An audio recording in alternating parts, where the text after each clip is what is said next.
may be seated. For a subject today, for a thought today, I want to use, you are the key to change. You are the key to change, okay? This series I'm about to start, I know somebody happy I said series. This series I'm about to start either going to make standing on the word what is going to be, or it's going to show us, standing on the word, what we're not. Meaning, this series is either going to propel us, push us into our next level, or it's going to show us what we need to be improved on. This series is going to take us in 2026. So I'll be preaching on this series all the way to 2026. It's a long series, so buckle in.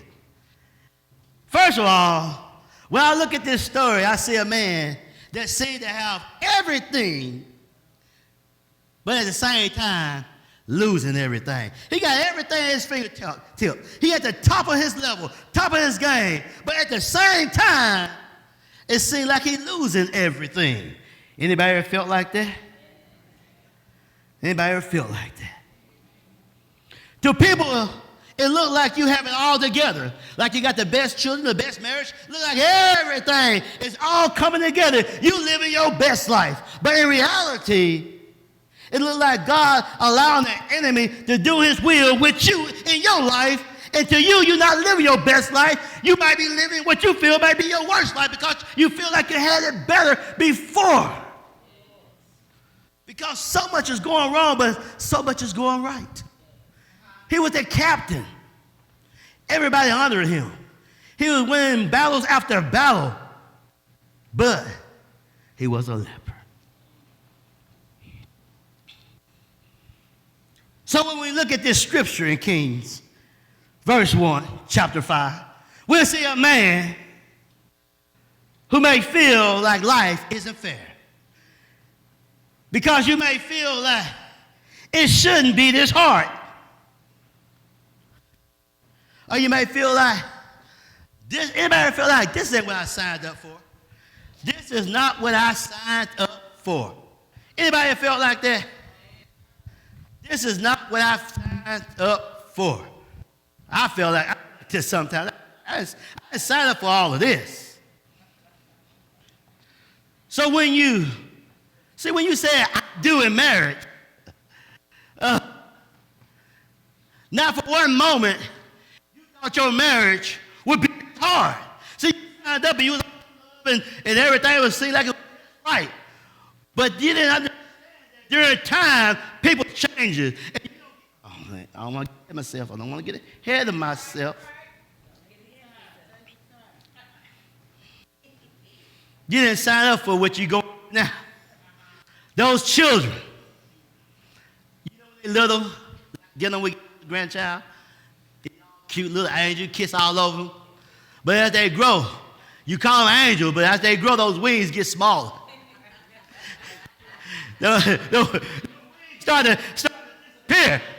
Anybody kids' wings start to disappear on them? They go. So they go. Shorter and shorter. Now they running around here, and you never thought those little angels that you used to kiss on, that you used to love on, that you couldn't do without, caused so much drama in your life.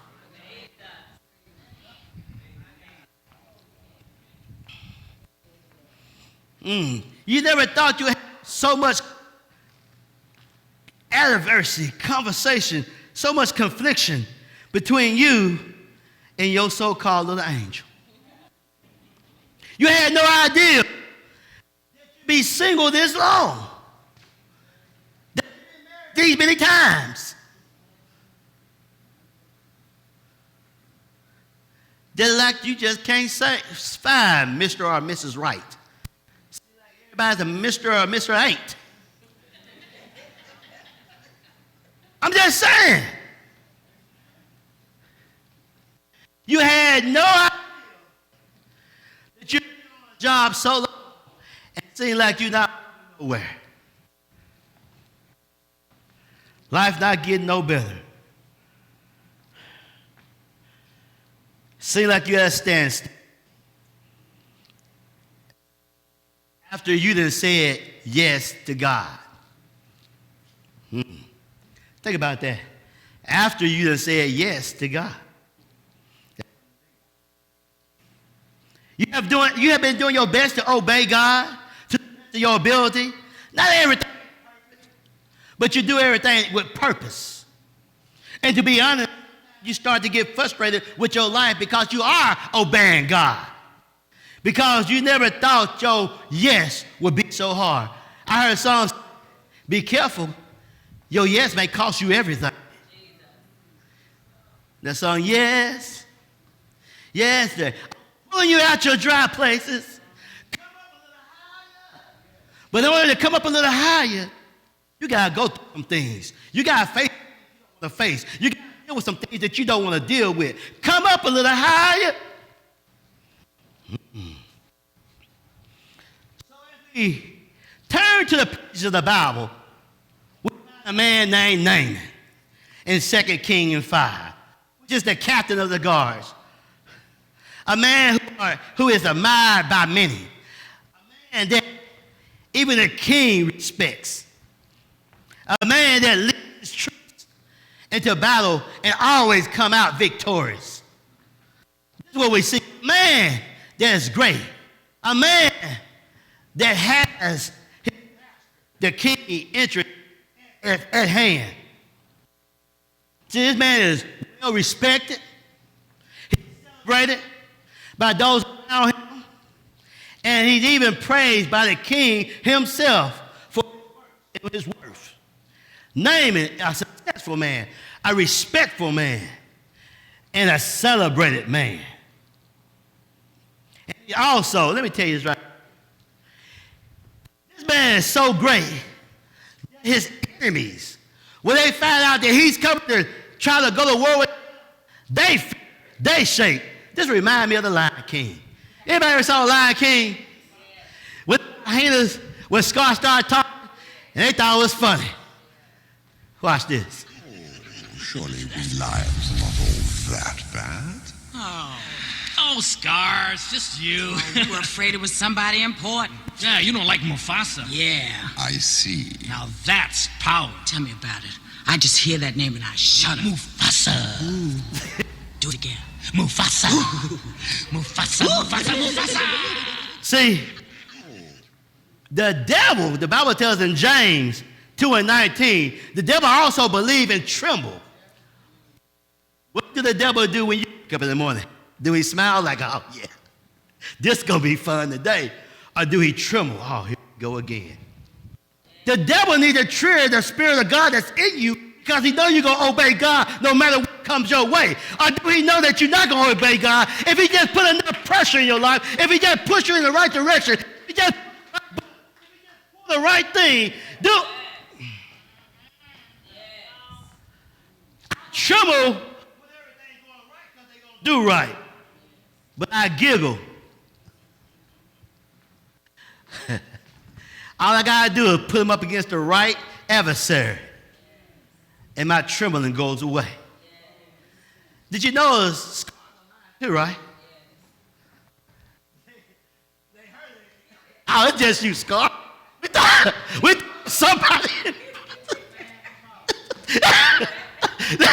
We thought it was somebody like Mufasa. Now that's power. When you step in the room, the enemy should know. The demons that's in the room should know that you're stepped in. And they shouldn't step in the room and they keep cussing.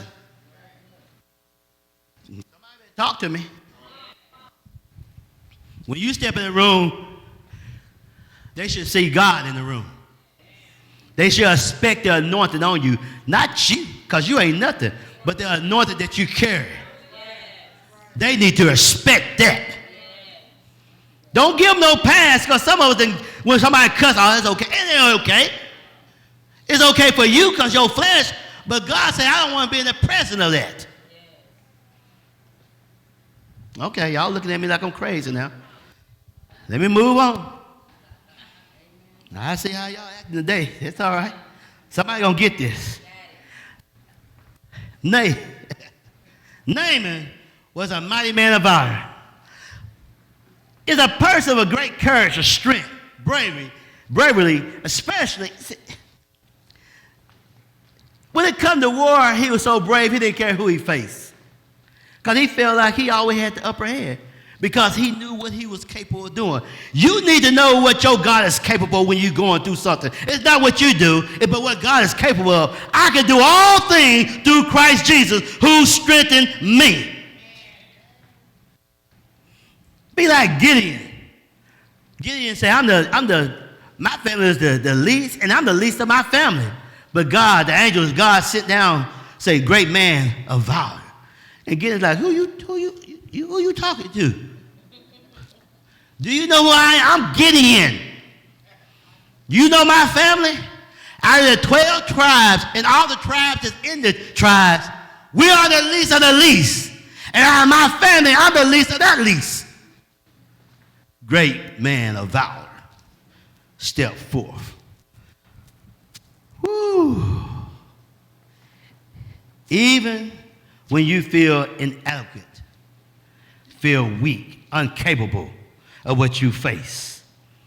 A lot of times, like Gideon, you be in your Gideon season, where we might not feel as strong or as brave in battle or brave as the things that we are facing at that moment.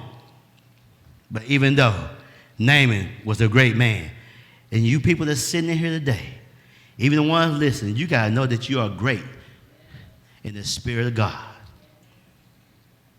Even though Naaman was a great man, those 5 words at the end of this passage change the direction of the whole story. And those 5 words made Naaman feel lesser than a man. And those 5 words was, but he was a leper. When I face things I feel like impossible, have anybody ever faced anything that seemed impossible to them? Do anybody got a challenge right now? You know what I found out when I faced things? That everybody I see, whether they work like mine or not, because mine don't work too well, still got 2 eye sockets up there, whether they work or not. 2 eyes, 1 nose, 1 mouth, right? 2 ears, 1 neck, 1 head. Most people got 2 arms, 2 legs, right? But everybody got a butt.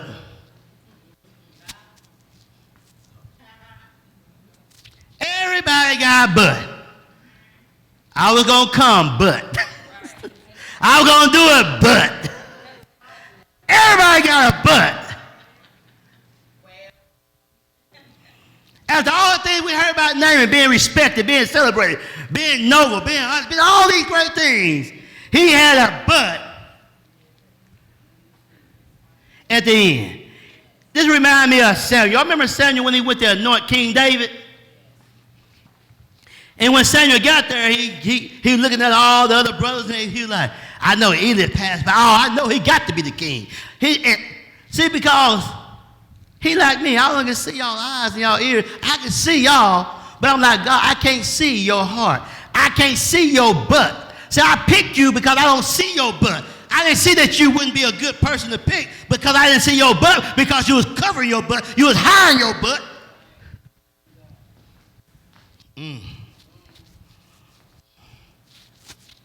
See, Samuel saw all the other brothers, but he couldn't see their butt. But God knew their butt. That's why God said they cannot be the king, because they got too many butts in place. See,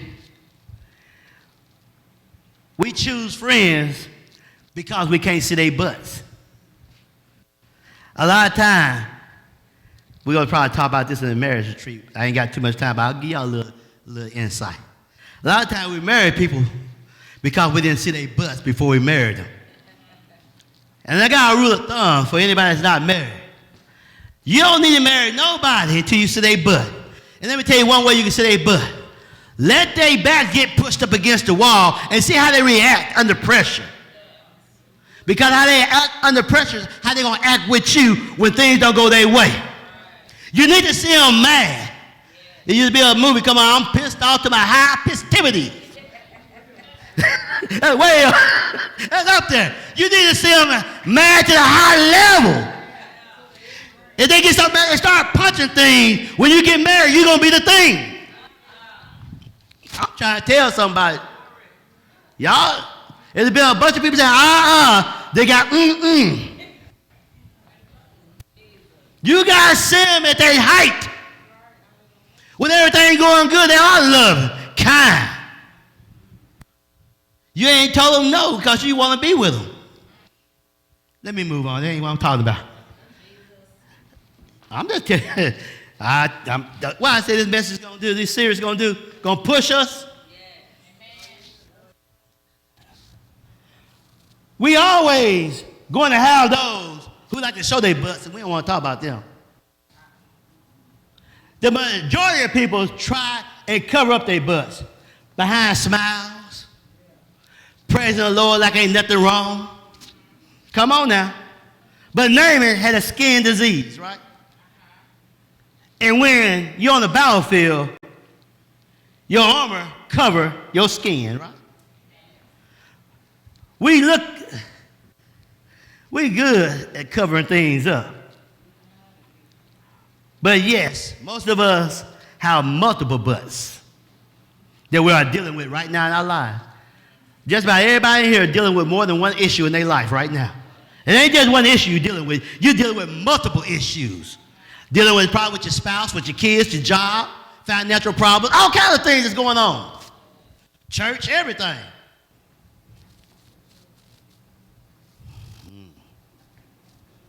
Woo-wee. Look here. We good with people. You know that? You know, we good with people, man. We know how to act with people, talk with people, get along well with people. We know how to treat people. We even know how to help people, right? But we don't take care of ourselves. We can be very successful in helping others in different areas and different things.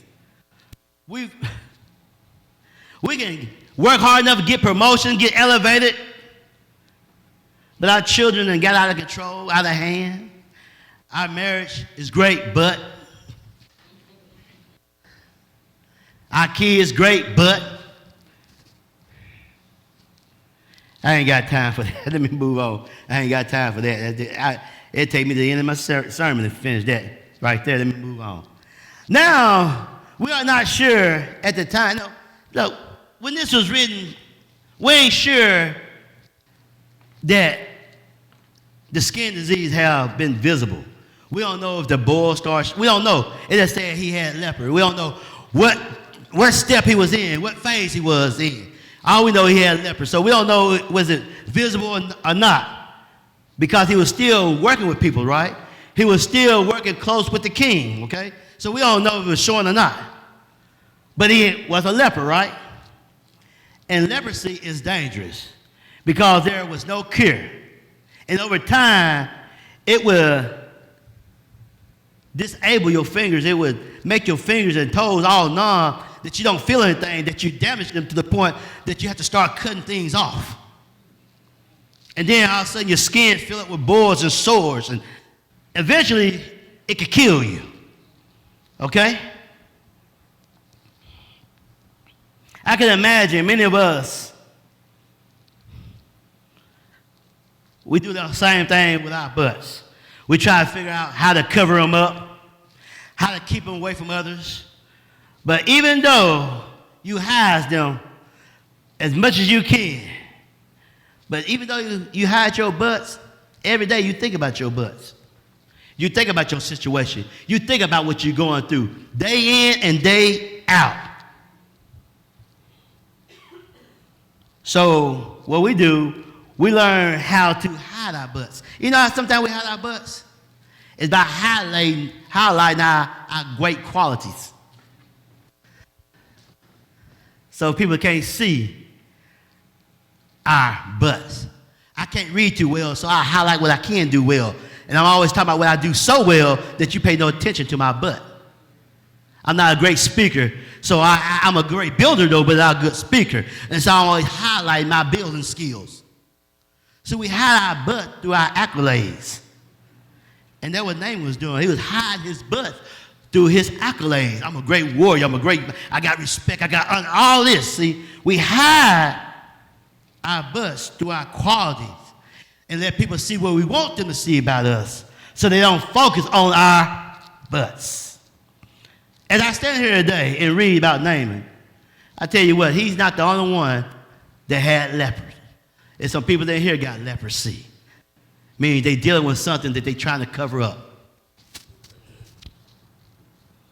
There are so many little things that have came up in our life that are hidden in our mind, in our hearts, emotionally and spiritually. That's pulling the... How many got things they're dealing right now that's pulling the life out of them, pulling all their energy, that you wake up tired, wake up restless. You done slept all night. Matter of fact, you done had more than 8 hours sleep, but you're still tired because those buses pulling energy from you. All right, y'all ain't got a bit. Some of us have anger building up in us from what somebody said or did to us. There's a lot of us in here. We angry about what people did or didn't do for us or did to us or said about us, and we just mad. And that butt is still in us, and we don't know how to deal with that butt. We don't even know how to speak to our children. We don't know how to speak to our kinfolk. We don't know how to speak to our supervisors. We don't know how to speak to the people in church because we're angry about what they did, and we don't want to say nothing about it, so we cover up our butts. It's a shame that you walk around here, cover up something. All you got to do is have a conversation. Open your mouth and speak. But because you don't hear what you want to hear, and the conversation might not start out or go like you want to, so you don't want to deal with it because you say, I can't talk to them. Anybody ever said that? I can't talk to them because they don't want to listen. Do you listen? Do you listen, Naaman? Got a lot of Naamans in here. There's some people who are sitting in this room, yes, this room, who feel betrayed by their friends, by their family, by their loved ones, that has created bitterness inside of them. That's now starting to turn to hatred, which like leprosy, make you hard and numb. And that's why a lot of y'all can't have a good, healthy relationship because you allow your leprosy to run wild. Wonder why you can't find the right boo. It's you, boo.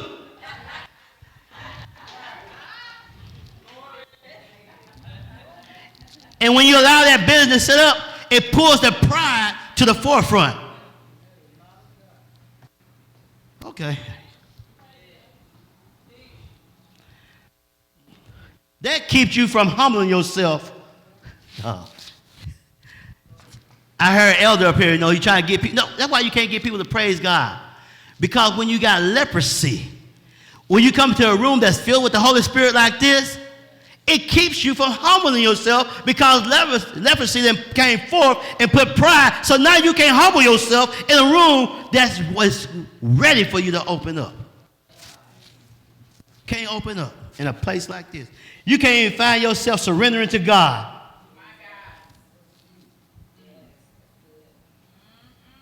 You come to church and you can't surrender to God because you're so full of leprosy. You're so full of your own butts. Okay. Look here. Let me show y'all something. There's couples that's in this house. In their house they're listening.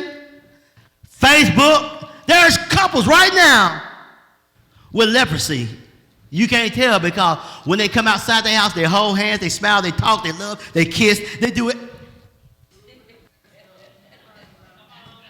They do everything you want to see. And you're like, man, look at that marriage. Oh, they got it going. Man, look at that beautiful couple. Look at that. They just holding hands and walking. And when they get home, there's no passion, no conversation, no love, no emphasis, no nothing. No communication. No peace at home. But when they step out that door, hey, baby, how you doing? Honey, come on, baby, come on. What you want, honey? Oh, yeah, I just let her pick out what she want. Oh, yeah, I love him. I submit to him. Yeah, I listen to him. Oh, yeah, she good. Yeah. Yo, love, baby, give me a kiss. Get in the car. Now, you know you put it on a little bit too much. Now, you know I didn't want to kiss your tail. Don't do it. You'll get shamed next time. Don't be trying that. What else to say?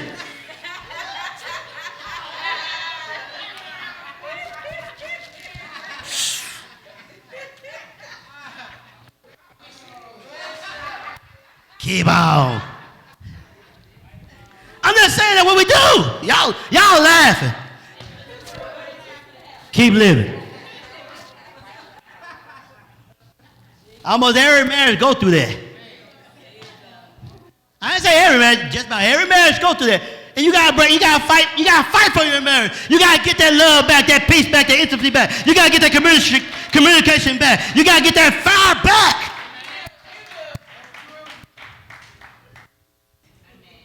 Smothering, just smoking over there. Let me move on.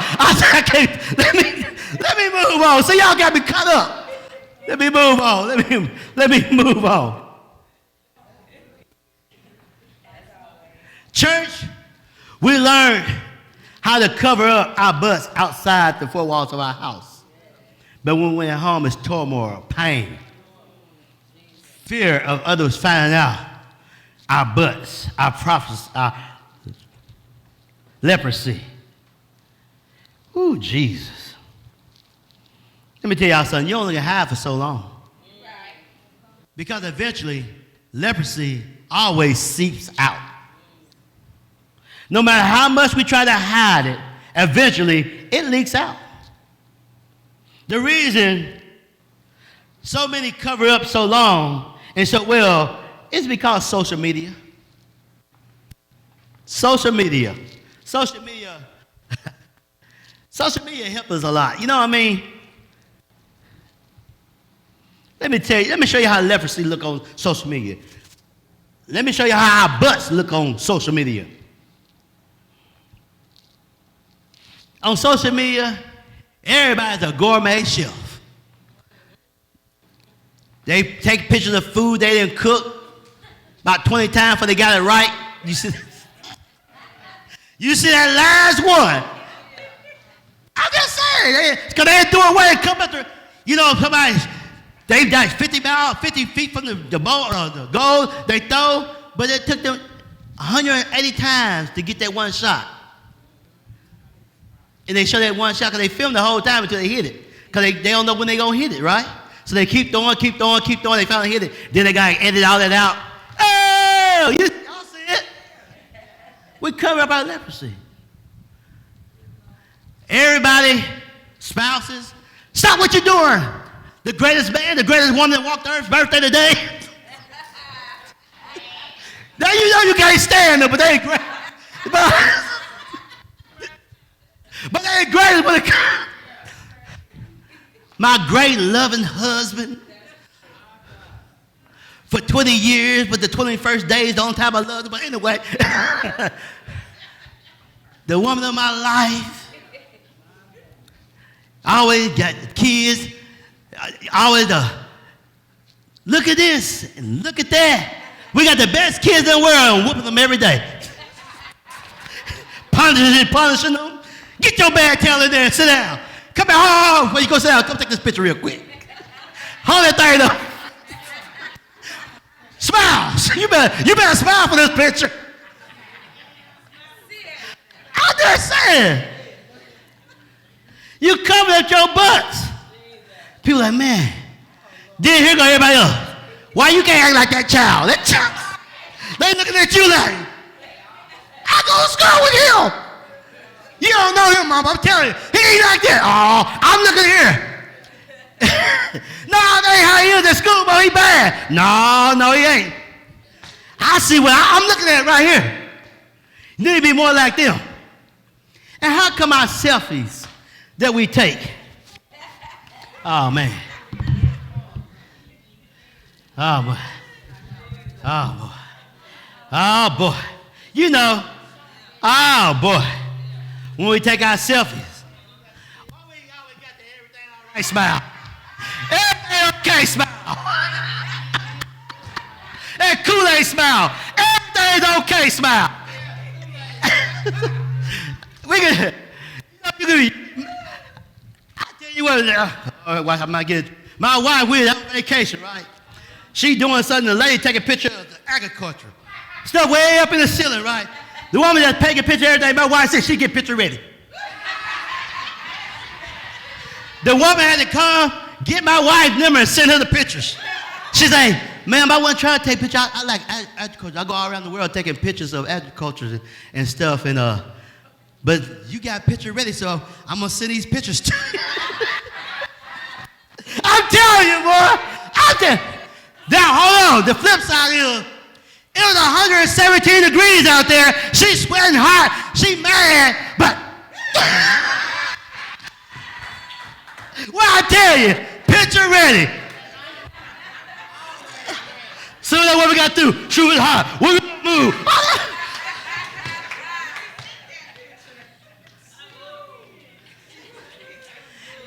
And you got your battery pack, my fan going down. Let me move on. Sorry. Let me move on. I'm just saying. I'm just showing you how we cover up. We always covering up our leprosy. And sometimes we don't realize that we're covering up. So y'all just stop getting attached and messing around, looking at Facebook. Those folks struggling just like you. They in debt on vacation, smiling. Knowing they get home, their lights might get cut off. Car might get repossessed. You trying to follow them with, if so-and-so went on vacation, I know we can, they can't, and we ain't. I'm telling you. Okay. We got 14 verses. This is just verse 1, ain't it? This gonna be a series, ain't it? This gonna be a series. I know you will. We having a conversation like I'm not preaching. They on Facebook. Oh, lie. We lie. Oh, sure. I got this from Sister Jackie right here, because she likes saying this. We're going to get to it. Hold on now. But like Naaman, many of us are still working. The Bible says he was the captain of the army, right? Working with the king.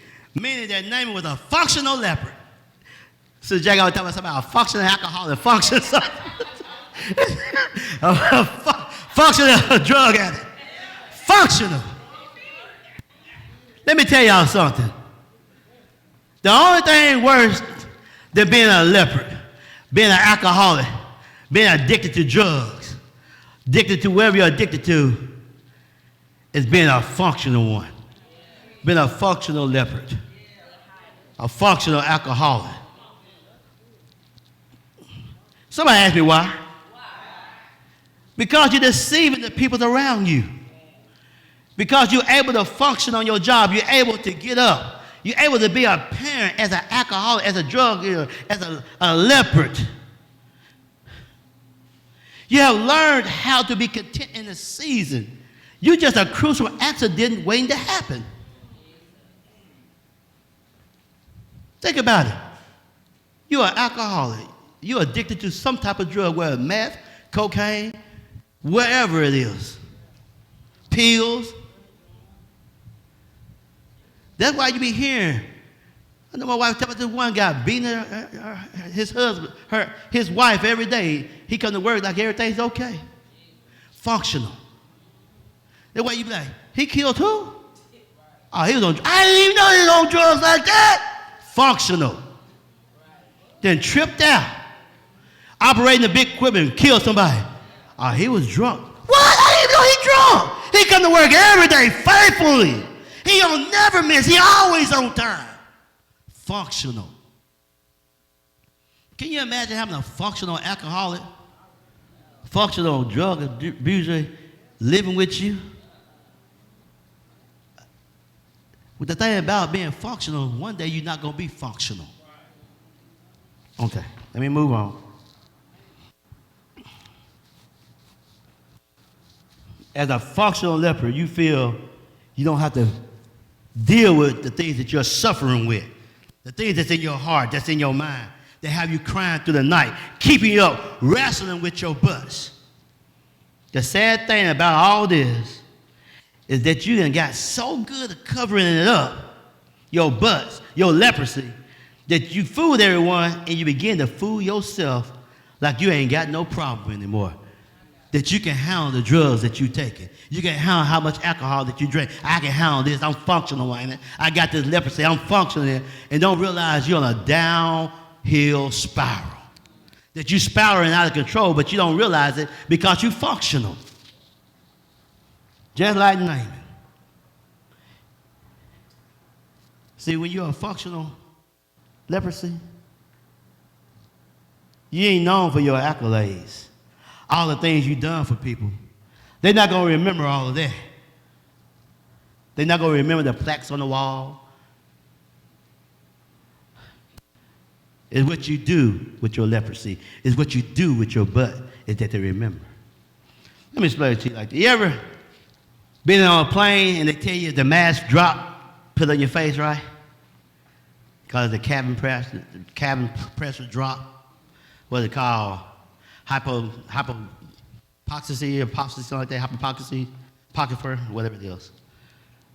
That's when, about 10 seconds, you start being delusional, confused, and pass out. And if you don't get no oxygen for so long, you can even die, right? So you're there on the plane with your family, and cabin pressure drop, and the mask drop out, and you look at your child and putting his on. You'll panic and not put yours on, trying to help them. And you look over there and you see your husband, your wife, or somebody else. You get out your seat, unbuckle, go there. By the time you make it over there, you're on the floor. You have to take care of yourself first before you start trying to help others. Or you'll sit there and you can't breathe. So I ask, have you checked on yourself lately?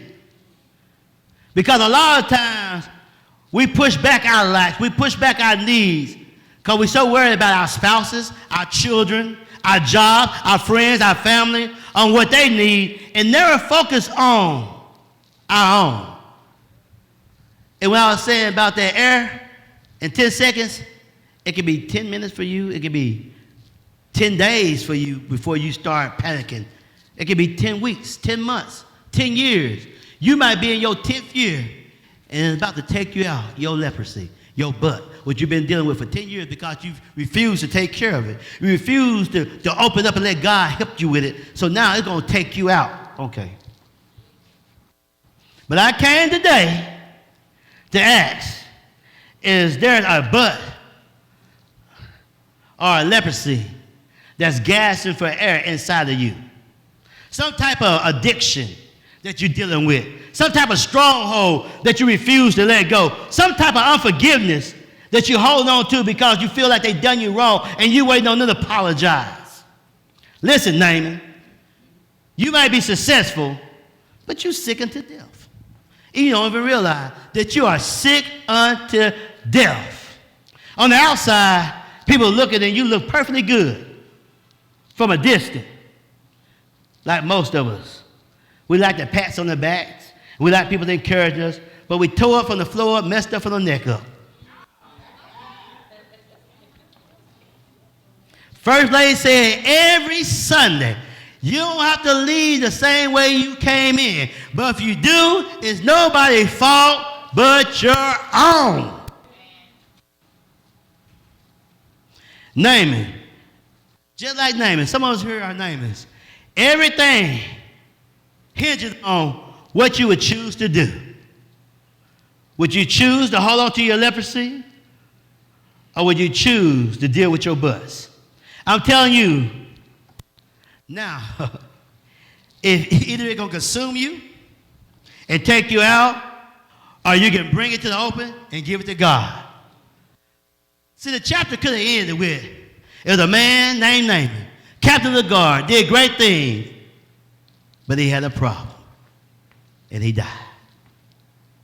But you'll see as we get through by the end of the year, hopefully, before the end of the year, you'll see there was a prophet named Elijah.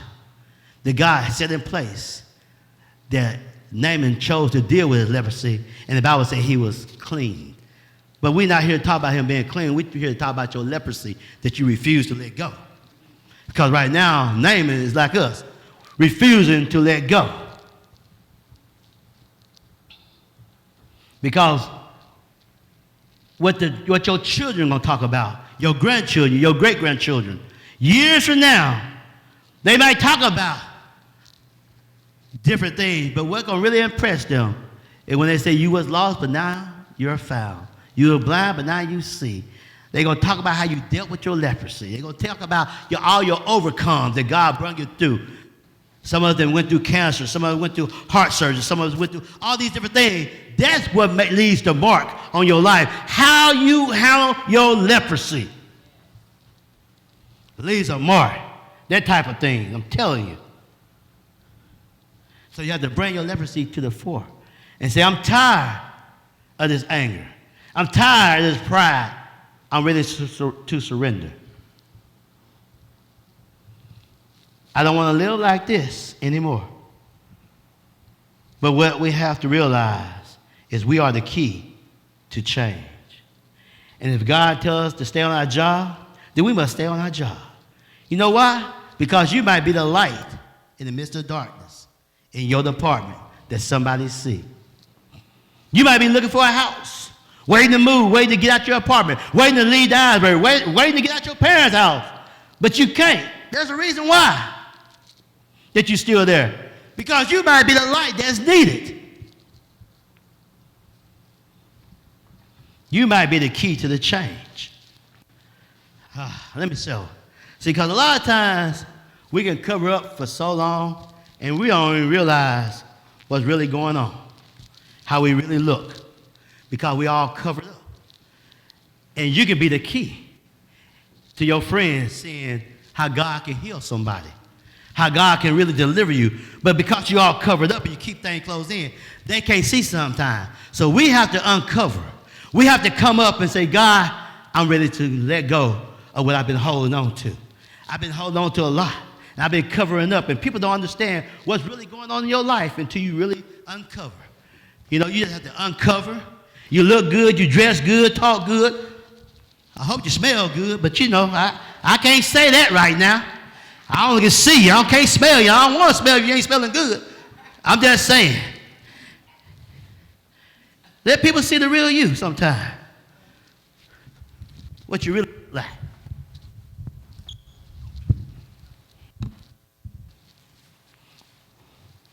Because some of y'all got that on y'all. You gonna clap back every time somebody talk to you. Unforgiveness, hatred.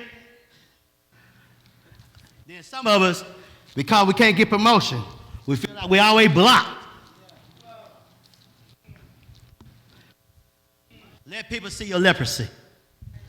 Let people see what you're dealing with. Some of y'all are angry, mad, upset, because things not going the way you think they should go. Today, you can choose to be consumed with your leprosy. You can choose today to set it and come to the altar and let God heal you of your leprosy. And sometimes you're going to see your healing might not come the way you want it to come. You might have to do what you don't want to do in order for God to deliver you. You might have to do what you don't want to do.